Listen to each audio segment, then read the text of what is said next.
All right, all right, all right. I think we're live. I think we're live. All right. So today's video I titled the I don't care what you think muscle. How to build the I don't care what you think muscle. So um I want to practice in public what I preach or what I think about or what I talk about. You know, so many times we're saying things and it's do as I say, not as I do. And so for me, I recognize that there's a lot that myself I know intellectually, and this may be you, I don't know, where you know what you quote unquote want to do, should do, would like to do, but you just don't do it. And you know different. You go to a seminar, you go to a podcast, you go to a summit, you go to a workshop, you go to something and you get all excited about it, but then life goes back to normal and life goes back to normal and life goes back to normal. And so I talk a lot about going from being an MIA guy, a massive imperfect action taking guy who just, and I was with my brother this weekend, and this idea that at times ignorance is bliss, right? You know, my brother was talking about, I don't know, some rappers or something that was saying they're just horrible, but they don't really think they're horrible. They think they're great. And yet there are people that really love them and they keep putting their stuff out and people keep buying. And I remember being with my grandpa at the mall once, and he brought up Miley Cyrus, and it was all this like hate around her. Yet she had just gone number one in like I don't know how many countries. It was crazy, but um, so I want to build in public this idea and help you potentially be inspired to do the same thing, because what I'm doing right now really is experimenting, right? There's a book by Austin Kleon named Steal Your what was it? Steal Your Work? No, I'm forgetting it. But it's Austin Kleon, and he has one called Show Your Work, or Steal Like a Great Artist. That's it. Steal Like a Great Artist, and then there's Show Your Work. And so one thing I've talked about a lot is that when it comes to my coaching, I do a lot of what I do in private. But when it came to my video production company, I did a lot of what I did in public. And what I found to be interesting is all the great opportunities I had were because I did something great or did something in general in public with my production company. And just since I've kicked back up these lives in the last week, I've already gotten opportunities that were not coming in because I was doing everything in private. Imagine that you've got the greatest movie on earth and you just show it to yourself on a TV by yourself in your basement, right? Or you're writing these things. And I always say, I don't want dreams to die in hearts, heads, and hard drives. Well, I thought to myself, well, I got to where I got to in life in the past because I didn't do that. I shared publicly. I took imperfect action. I didn't know anything about anything. I just did. And the more I learned, the more I knew, the more life happened, the more things I experienced. Then, interestingly enough, at times, the less I did, the less I shared publicly. And even though I know by and large, I've put a lot of things out. So this isn't my like first live, and I'm like, oh my gosh, I'm worried what people are going to say to me. Now, people may say mean things, they may say nice things, they may not say anything at all. But I've put out plenty of things and I've had all those. So I'm not super worried about that. But what has been implanted in my mind, so today too, I've got this open here. These are clips. I watch a lot of content, and these are a lot of 60-second clips. I don't know. There's no way to easily find out how many. There's probably got to be 1,000 here. So there's an enormous amount of clips from a variety of different people. And I like to consume a variety pack of people. And what I learned recently or thought about recently is I'm not consuming only for me. I'm consuming to help my clients. I'm consuming to help others. So I thought, you know what, I'm gonna just start opening this up from time to time and sharing. And one of the I don't care what you think muscle building it is that there are lots of people out there that when it comes to creating content, when it comes to promoting yourself, when it comes to marketing your services, they've got the right ways and the wrong ways, and they found their way. And what I found is there are people who struggled. It's a version of what I'll probably share here in the future, and I'm sharing right now, is there's people who have struggled, right? And they've struggled and they've struggled and they've struggled and they've struggled, and they tried all these things, but they didn't quit and they didn't give up. So then what happened? They found a way that worked for them. Then what do? They sell a course, they write a book, they do whatever, and they start telling everybody. But what I found is a lot of these people had all these people telling them a way to do something. It didn't work for them. They find a way that works for them that might be a conglomerate of all these things. And then they tell everybody that this is what will work for you. And so I am not here to tell people what to do, how to do it. I believe through all this content that I've consumed, the thousands and thousands of hours of content from different people, that there are truly many, many, many, many, many, many, many, many ways to find success, to share, to write, to draw, to create, to speak, to inspire. And so what I got around though for a decade plus was people, I joked with my brother about this and he laughed, is people who said I didn't need to wear glasses. Anybody ever told you, you don't need that, you don't need to do that, you need to do this, this is the right way? You get excited about something, you tell them and they're like, I don't know about that. I think this would be the better way. You know what? Here's what I would do if I were you. I wouldn't wear those glasses because I don't need glasses. Look how well I'm doing. And I'm like, well, my friend, like, I can't see that well without the glasses. And so that's what I was allowing to infiltrate me. People who were well-intentioned, people who wanted to help, people who wanted to support, people who did really well in life. And yet we project onto others what we like or don't like. So if you're doing something that I don't like or don't think you should do, it's not because it's bad or wrong or that you actually shouldn't do it. It's that I shouldn't do it, that I don't want to do it, that I don't like it. And so for me, what I am practicing in public right now isn't whether or not people are going to care what I have to say, but that's part of it. But also just doing different varieties of inspiration content. Now, granted, I haven't shared a clip yet, which was my main intention for getting on here, but this is exactly what I love to do, is be able to come on here and flow, right? That's what people love from me. But I also want to share some of these clips. I share these things with my clients when certain things come up. I pull open different clips and I pull, hold on a second. Where's that? 1 second. There we go. So I pull open different clips and send them because I'm all about context. To me, my Unreacher says details matter. And so I collect all these different clips, all this information, because when I'm working with a client in private, I'm able to pick from all these different things. I get triggered by by something they say, and then I can go share a clip of somebody that says this. I can say it.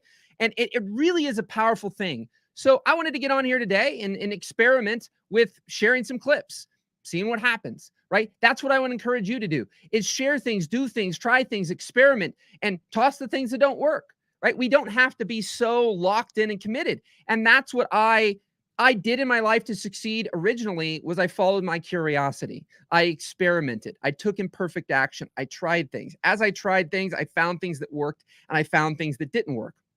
And so what I want to continue to do more of is experiment with my inspiration and my content creation and these things in public and find things that work, but not that just work for other people and then do more of it. Because I think the greatest thing you can do for yourself is do things and find things that can align. The worst thing that's happened to a lot of YouTubers is they get a video that hits that they maybe even, they were excited to create, but they maybe don't want to create 7,000 versions of it.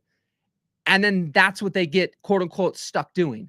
Right? Or people who do particular types of videos and the client loves it, but they don't love it. It becomes unsustainable. It leads to burnout. And so we have to find this dance between doing things that we can probably do somewhat sustainably and things that also people like. Because if we're doing things that no one likes and we love it, well, that's great for our soul, but probably not great for our pocketbook, right? Now, to find something that is great for both is very challenging. It's very challenging. So let me open up some of these clips today and just pull out some of these things, because typically, to some degree, whether these people are happy in their life is unknown, but to the degree that they're being featured on, big podcasts, that to some degree they have higher levels of financial success, is very interesting to me. And so I'm just always clipping all these little thoughts, right? And so let me pull open something let me pull open this from Noah Kagan. I've known Noah for a pretty long time. I met him at Mastermind Talks back in the day, and this is a podcast with him and Tim Ferriss. This is about when you're reaching out to people. So in regards to people being afraid to follow up, to reach out, some of the greatest things I've had in my life from, my wife, being one of them, to working with Tim Ferriss himself and working with Tony Robbins, was the fact that I sent an email and I wasn't afraid to bother them. One of the things with my wife's Etsy stores, we're always following up with people. And so we got to adopt this mentality that isn't, I'm annoying, I'm bothering, whatever. You know, sometimes you'd have to message somebody 27 times in a day to actually bother them, but messaging them once and never reaching out to them ever again, not necessarily a bleep on the radar. Like for me, sometimes I'm definitely going to forget something outside of my closest family and my clients from a random person sending me a message if they don't follow back up. So let's share this. If you're on right now, let me know if you can hear this. It's my first time sharing one of these clips, and I want to make sure that me personally is I won't negotiate with terrorists. I will not negotiate with myself. So within 3 seconds, I have to make the decision to do it. Just go do it. Don't even think about it. And then by the time you do it, you're like, that was never so scary. And I still have the fear. It's not like at points it goes away. Just get a little bit easier over time. So this lady was sitting having breakfast with her husband, and I'm like, oh, I'm bothering her. Can you hear this right now? Could you guys hear that audio? Anybody who happens to be on, show yourself. I'm just going to make sure the audio is playing okay. If you just heard that, if you could just say yay or nay before I play a minute-long clip and more minute-long clips and nobody can hear it. Well, if nobody says anything, I'll keep going on. Definitely bother. And that's actually a really misconception in sales. We're bothering the other people. Here's what's fascinating. I go up to her. I'm like, I'm really sorry to bother you guys, but I love your shoes. She's like, thank you so much. I was like, do you mind telling me where you got them from? It's like, yeah, I got them from JCPenney's. I was like, awesome. I think my girlfriend might like those. Have a great day. And she's like, thank you so much. That was really nice of you. I was like, okay. Went back to my chair. And so that's one of the misconceptions in sales, is that we're actually harassing or bothering people when maybe it's actually a good thing. And people need to maybe reconsider their perception of what a sale is. Quick pause. So one of the things I would say about this as well is that everything in the way I coach from is that we hear these things in these clips like this. And so one can assume that they're never bothering somebody, and that's simply a reframe. That's true, but you could also be bothering somebody. So there's this delicate dance between, well, what is bothering and what is not bothering? Well, I always want to assume positive intent first, right? That's the most important thing for me. Where is my intention for doing this? And what I find is that if you come from a negative frame, you tend to won't do anything. So for me, thinking, well, I shouldn't get on here and do this, right? There's a particular way I should create this content. There's a particular way I should edit this content. There's a particular way I should intro the content. There's a particular way. So the more I think that there's a particular way, then I won't just do it at all, because the more noise I get on that, the more baggage I get on it, the heavier it is, then the more it's And a lot of people who grew on YouTube or these different platforms initially did it because they just did something they wanted to do, and it happened to catch on. I don't find as many creatives intentionally doing these things. And so we've got to watch from the aspect of, move this thing really quickly on my screen. All right, there we go. And so we've got to play with these things, right? What did I just do there, actually? I'll just give full transparency. On my live streamer thing here, it says how many people are on. And so what I've done is I've covered that up, because literally, and these are little hacks, right?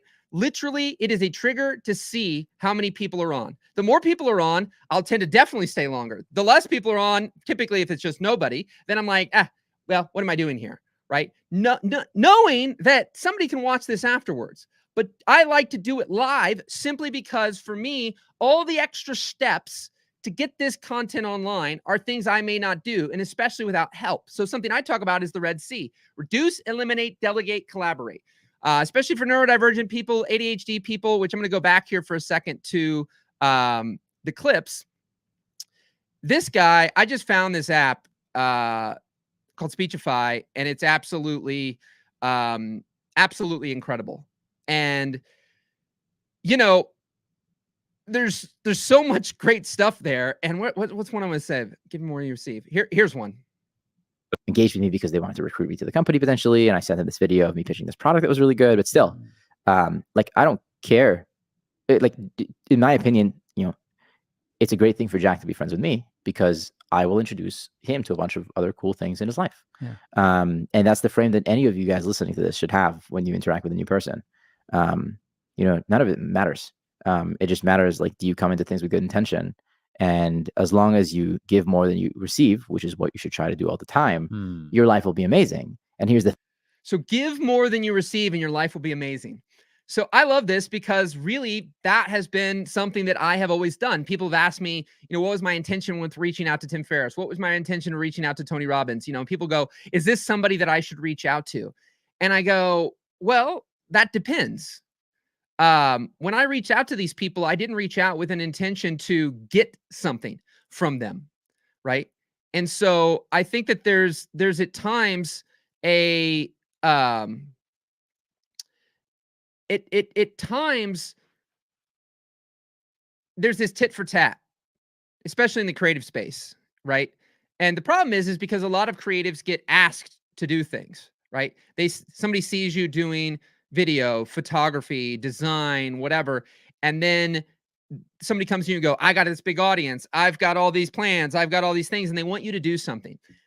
And a lot of times those people are takers. A lot of times those people won't give back to you. They can, sometimes they do, but I find that that's where it upsets a lot of creatives because they want that breakout thing to happen, right? They want that thing that's going to help them succeed, win, make more money. And so when somebody comes and they're very convicted, they've got a lot of conviction and excitement around this idea. And they're like, I like what you do. And I'd love you to do this for me. But you know what? I don't really have a budget right now. You know what? I don't have this, that, and the other thing.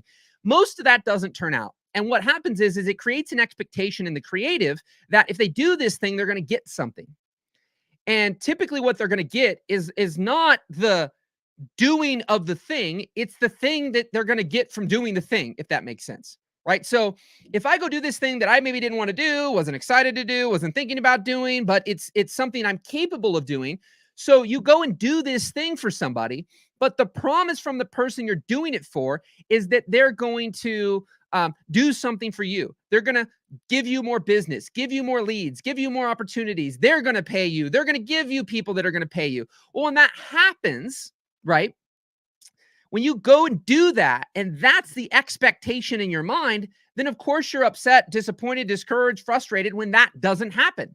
And then what happens to your mindset when you go to do other things in the future? Or there are opportunities that could be great to do for free, but you don't do because you're like, I'm not wasting my time on that. I've seen so many creatives, so many video business owners, videographers, that they have all this gear, they have all these skills, they have all this talent, but they won't do the thing because they couldn't get somebody to pay them to do it. Couldn't get them pay them to do it in the amount that they wanted, right? So they're like, oh, well, I didn't bring XYZ, even though they own it, because I didn't get paid for that. Well, I only got $300 for this. Oh, it was a free project.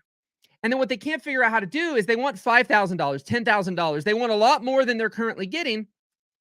And they never really showcase what it is they want to do because they can't figure out how to get people to pay them to do it. And so there was another clip here that I had from Tim Ferriss. Let's see if I can pull this up, which I thought was great. Hopefully I saved. See, sometimes my titles don't tell me.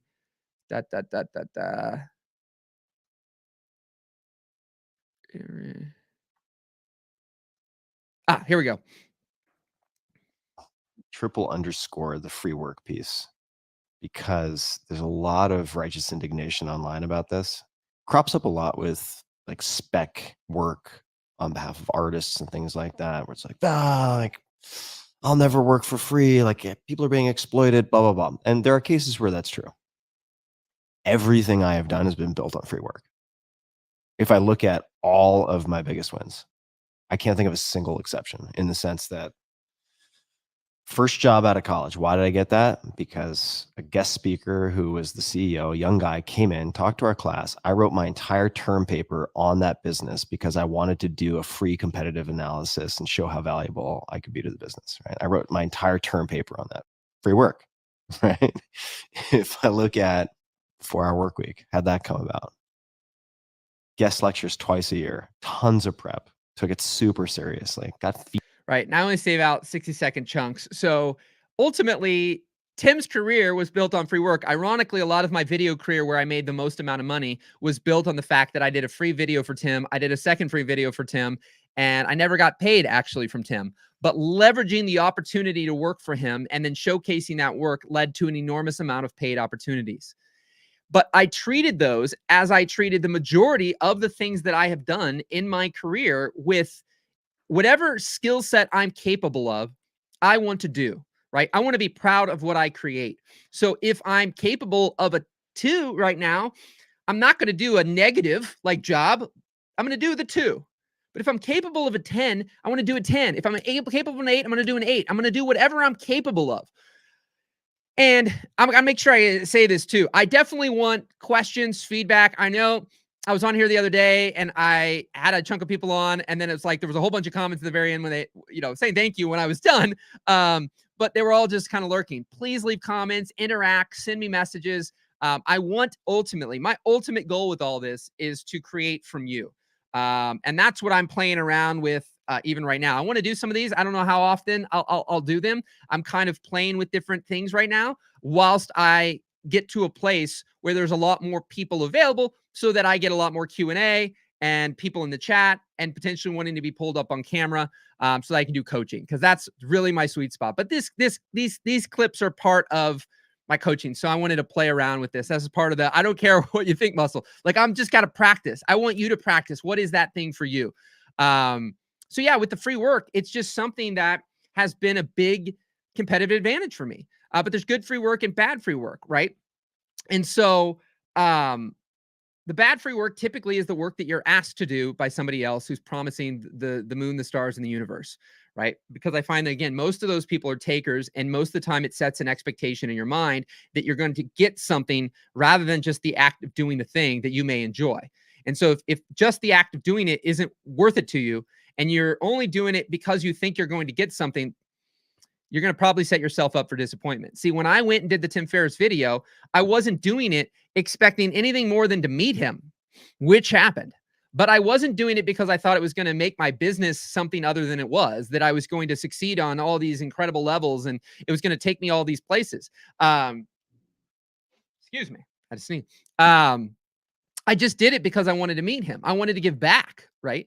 I thought that he had already given to me through his books, and so I wanted to give back to him. So when I see people where their intention is, I'm doing this because I think it'll make me a lot of money, I'm doing this because I think this person will give me a lot of exposure. It's not that it can't or it won't do those things. But when it's the only reason you're doing it, you don't even really like the person, you don't even really want to do the thing you're doing. What happens if it does pop off? What happens if you do too much of these things that you hate doing, but it helps you break out in your career? Will you have the courage? Will you have the ability to then do what you want? Or will you be quote unquote stuck doing a lot of work that you hate? I think at times there's nothing like getting paid a lot of money to do something that you don't like. And you feel like you've got these handcuffs. They talk about the golden handcuffs, right? People who are in Amar, what's up, brother, man? God dang, it's been a while, buddy. But I see it all the time. We've all seen it. People, I mean, anybody who's in corporate who's quit your job. If you were making 6 figures, why'd you quit your job? If it's about money, if it's truly the number one thing is about money, then why do people left and right quit their corporate jobs making multiple 6 figures to go do something that may never even earn them $50,000 or $60,000 a year? It may earn them a lot more. But what you'll find is there's a lot more people who can't sustain doing something purely for the money, whilst their soul's dying inside every day. Now, the ultimate is to be able to create and do that which you love and make great money doing it. That's the ultimate. The next ultimate is simply being able to do the things that light you up and still be able to survive. Because I think the worst thing that happens to people is getting stuck in situations where they're making a lot of money and every day their soul dies a little.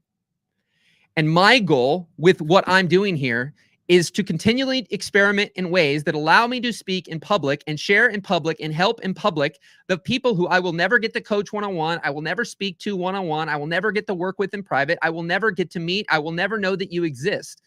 But I know and I've seen in the past that my voice, my enthusiasm, my encouragement can inspire somebody to do something they hadn't done before, to think in a way they hadn't thought before, to shift their mindset, to shift their perspective. And I know that I am damn good at that. But I know that if I'm doing it to to the walls, it's not helping anybody, right? If I'm just consuming all these, I've got all these clips. If I'm just consuming all these clips, I call it content constipation, right? If I just can keep consuming content and I don't share that content, I don't share my thoughts on it, then I can't help anybody else. And I want to make an impact with the things that I learn. So it's finding this dance between the fact that, will the way that I create this, if I don't have fancy edits, if I don't do the right intro, if I don't do these things right now, will it maybe not reach as many people? That could be true, right? But at the same time, if all of that prevents me from doing it at all, I can guarantee you it doesn't reach anyone.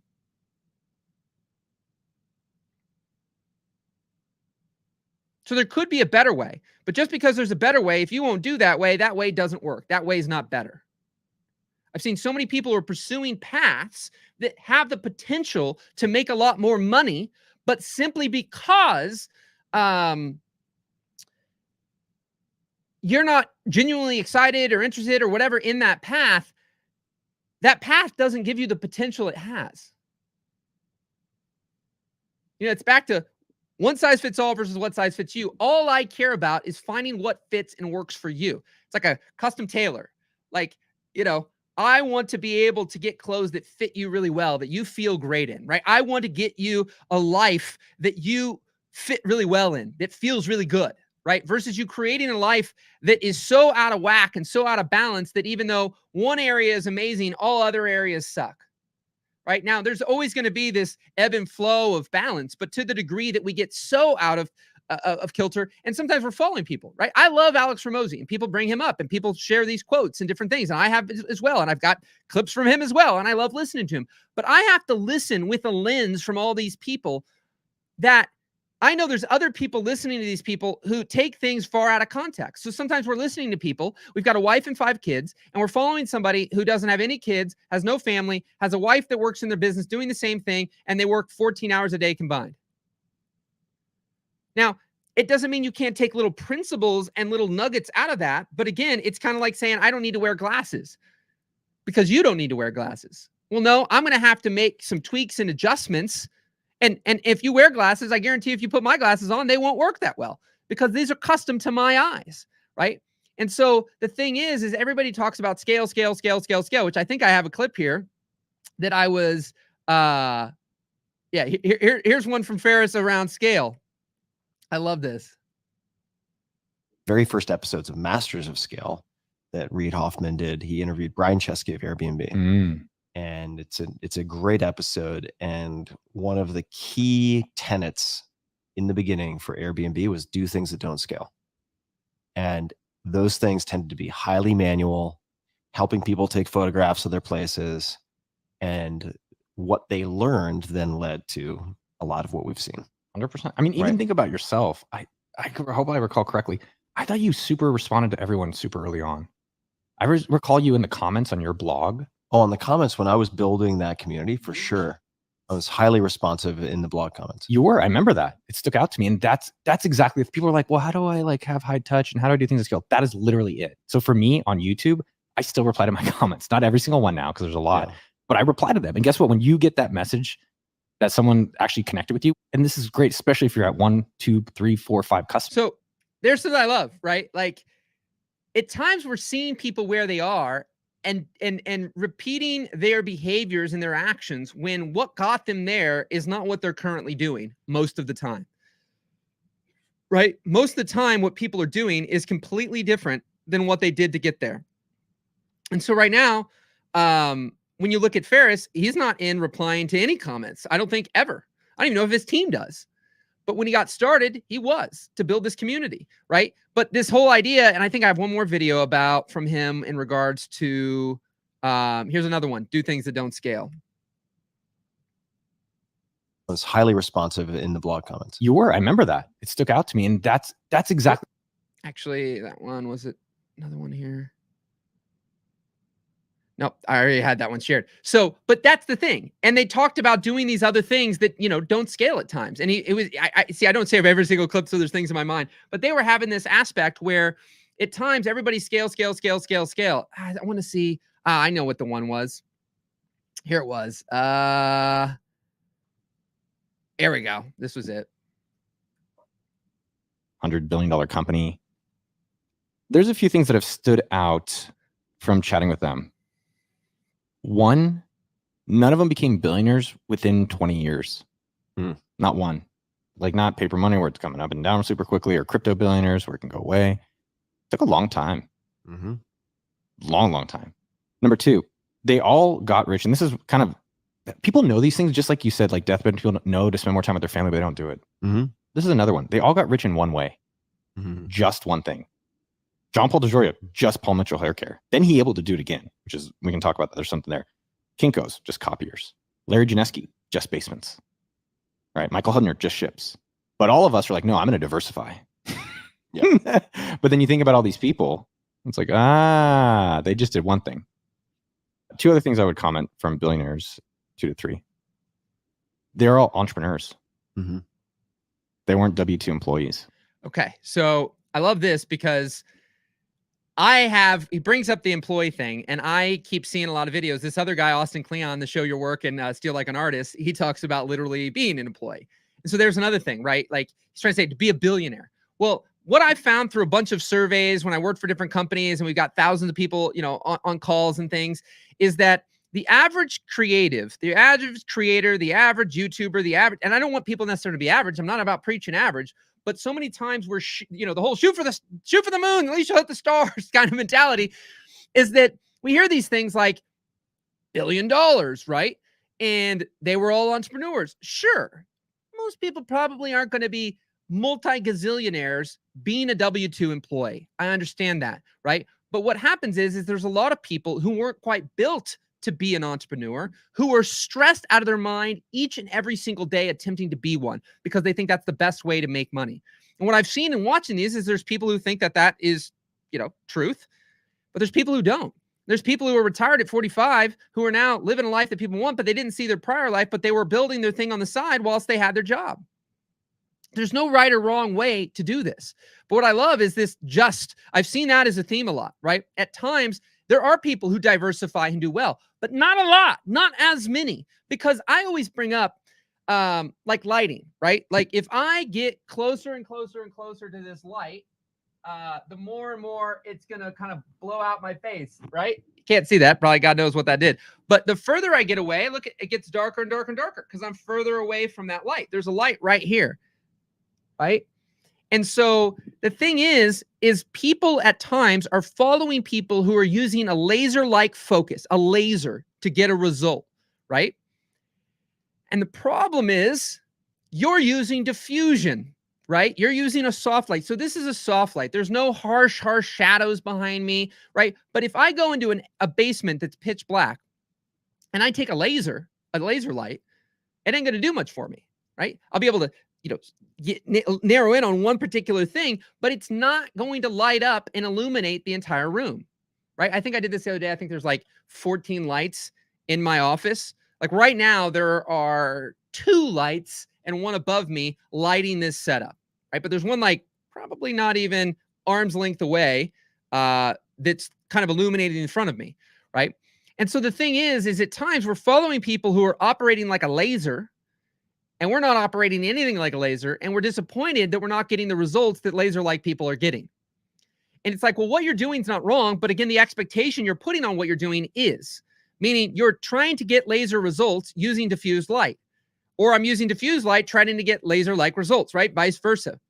And so all it is recognizing that if you're given directions from somebody and they say, here's the path, we're both going to start at the same path. We both have the same skill sets. This isn't a complicated thing. You don't need to be hyper educated. All you need to do is go, here's the path. Here's the map. Your GPS will get you there. You walk 8 hours a day for 4 miles per hour. And if you both did that side by side, both of you of completely different ages, races, religions, skill sets, anything, could go and walk on this path 4 miles per hour at a time, 8 hours a day, and you're going to get to said destination or result in a week, right?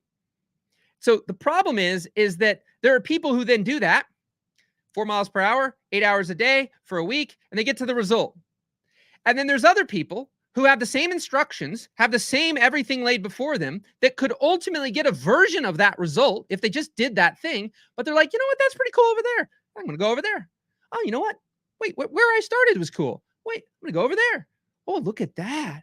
And then before you know it, they've spent 5 years going everywhere but the path that would get them to this result that they supposedly want, whilst simultaneously not being happy with all the little moves that they made all over because they're not where they said they wanted to be, even though their behavior was in complete opposition of what they said they wanted. And they used, the diffused light thinking it was a laser. It's like, well, all you have to do is recalibrate your expectation, recalibrate your view on that. You can't have a laser illuminate a basement. You might have thousands and thousands of lasers, right, to do that. But that's what we have to look at. What are we doing and how are we doing it? And are we being given or creating expectations that are totally out of alignment for what we want? And then we're disappointed, frustrated, discouraged. When I used to shoot a lot of weddings, I used to go in, getting a full-blown plan of the day. A couple would tell me everything that was going to happen, when it was going to happen, the hours it was going to happen, dad's supposed to show up here, all these different things. And what happened for me is that I kept being super disappointed, discouraged, and frustrated because I would pick out songs ahead of time. I would plan shots. I would plan the edit. I would know where things are going to go. And as soon as I'm there at 8:30 because dad's going to be there at 9 and he was there at 8:15 and they finished the whole thing that was going to happen, I lost 30 seconds of my edit. And I would be disappointed. I'd be discouraged. I'd be frustrated. And so what I had to do over time, I'm a little slow to the uptick sometimes, is I had to realize, you know what? And I felt like I was also putting together cookie cutter. So it became it gave me a foundation to do something, observing other people's work, trying to emulate it, do what they did, go in, have a plan. That worked to a degree. It got me somewhere. But then over time, it got me frustrated. And so then I finally said, you know what? I'm just going to do what I do. And that became my selling point as well. Hey, you know what? There's a lot of videographers that are probably kind of cookie cutter. I used to go in thinking XYZ, ABC was going to happen. And you know what now? Like, I just do my thing because it's a live event. We can't, if there's something you really, really want, I'm going to do my best. You can tell me about it, but I'm not going to plan 100% that it's going to happen because this isn't a plan. We're going to stop the day and rearrange and redo. We're going to go with the flow. And that's when I had the most fun. That's when I had the most fulfillment. That's when I was the most free. That's when I made the most money. That's when I was the most joy. That's when I was most happiest. That's when people love my product the most, right? But it took me going through that different phase to get to that place where I thought, wow, when I go in here with this super duper plan, I end up discouraged and disappointed most of the time because the plan doesn't work. And what I find is that when it comes to even the story and the paradox of what I just had, is there is no perfect path. There is not just do this thing to a T and you absolutely 100% will succeed. I can guarantee you if you're trying to bake a cake and you want it to taste a certain way, that there's probably certain ingredients and certain temperatures that are going to get you there pretty close most of the time, right? If there's 12 ingredients and you're supposed to put them all in first in a certain way, in a certain order, in a certain sequence, in the oven for 25 minutes at 300 degrees, and you decide to put 6 of the ingredients in and put it in the oven for 45 minutes at 450 degrees, you're probably not going to get that cake, right? So there are things that matter to follow some sort of a process, procedure, a framework, a structure, right? But we have to identify what are those things that those matter and what are the things that don't. And so I'm constantly in my life thinking about what are those things that matter and what are those things that don't. Because sometimes we're following supposed steps for things that really the people we're following are only trying to reverse engineer how they got there. And by and large, it's not repeatable. They're not building an IKEA desk, right? When you look at people who have succeeded in business and what they're telling you that they did, all you can really extract is their principles and maybe their mindsets, but not exactly to a T what they did, because what they did, when they did it, how they did it, where they did it, who they did it with, all those things are uncontrollable. And likely their whole life experience and the way they think, the way they do, the way they have connection, all that is different from you. Therefore, you're not given this. They're giving you the roadmap, but you can't go down their path because you are not them and you weren't doing what they were doing 10 years ago when they did it. And so you can take principles from it, but you can't take the exactness of it. Because I've found, again, as I started this entire thing with today, is that at times we're simply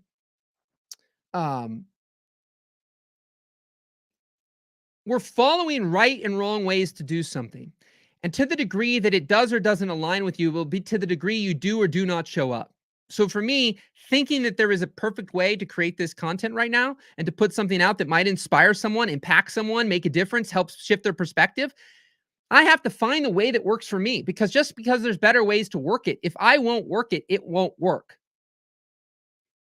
And I've tried a lot of different things. And so I'm much better off the cusp, open this up, just start doing things. That's so much easier for me to do and do regularly than it is for me to plan and prepare this, because I'm not that kind of person. All the success I've had has not been derived from me being a really structured, prepared, planned individual. For some people, that's how they succeed.